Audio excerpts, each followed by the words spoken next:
I'm of the belief that these tech companies cannot legislate themselves. They cannot regulate themselves. I'm not a fan of regulating nascent industry. I think the government should try to stay out of the way. But social media networks are now so integral to the functioning of our democracy, of keeping people informed, of communicating with friends and loved ones, that at this point, we cannot have an unbiased, uncensored debate in this country on any issue without the major tech companies getting involved.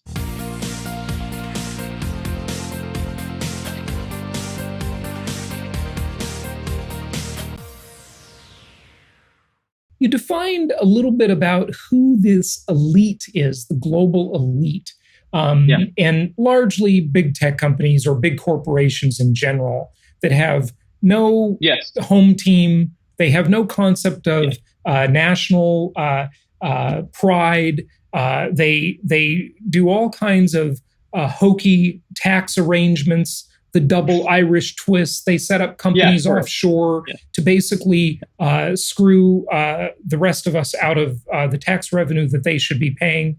They hide behind the CDA, the Communications Decency Act, which is the most wrongly named bill ever, I think. They do this and they censor what they want and they don't censor what brings them more clicks. They ruin people's lives for more clicks, basically. It's absolutely appalling what they do. What about Trump's recent executive order? Is that going to change things?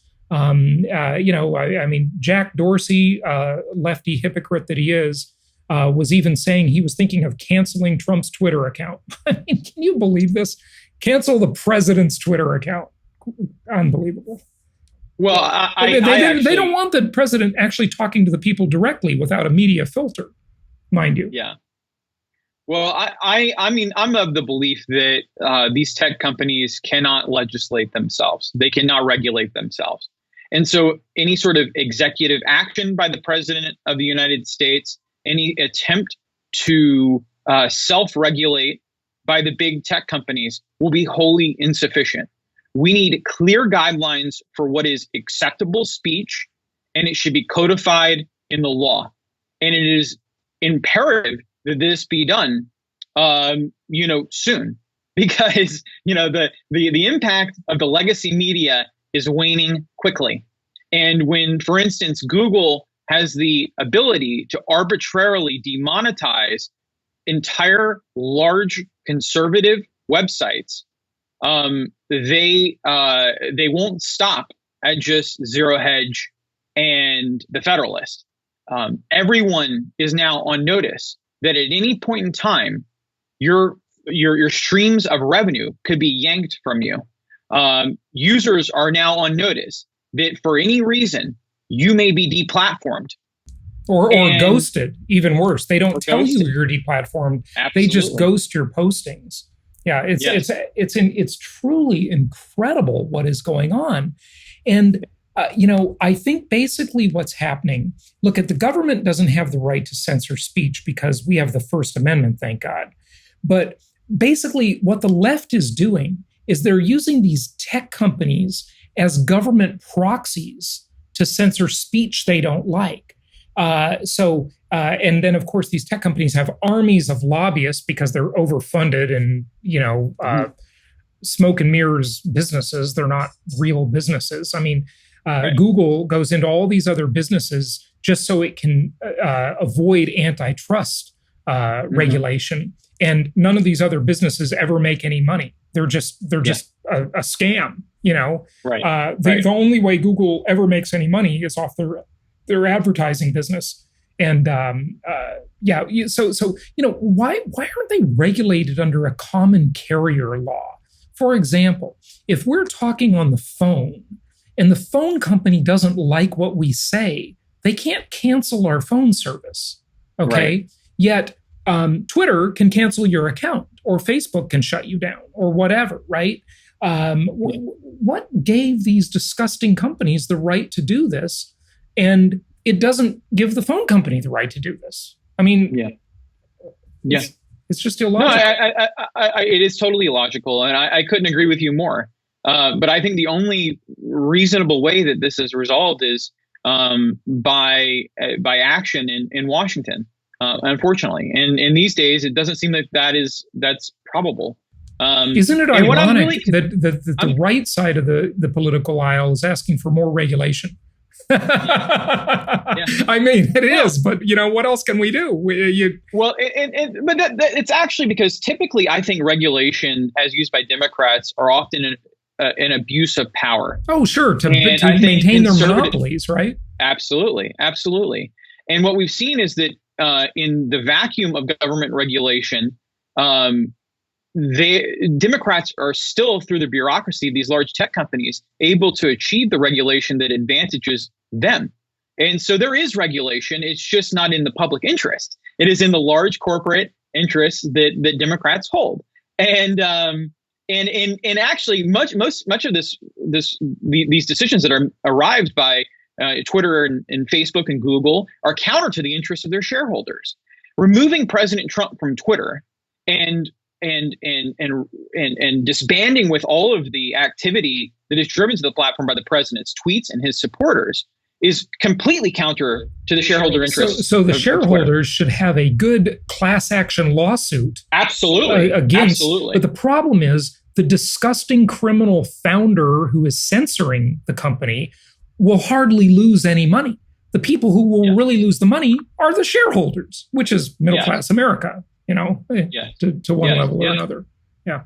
Absolutely. Yeah, it's just a real mess we're in. We need antitrust enforcement.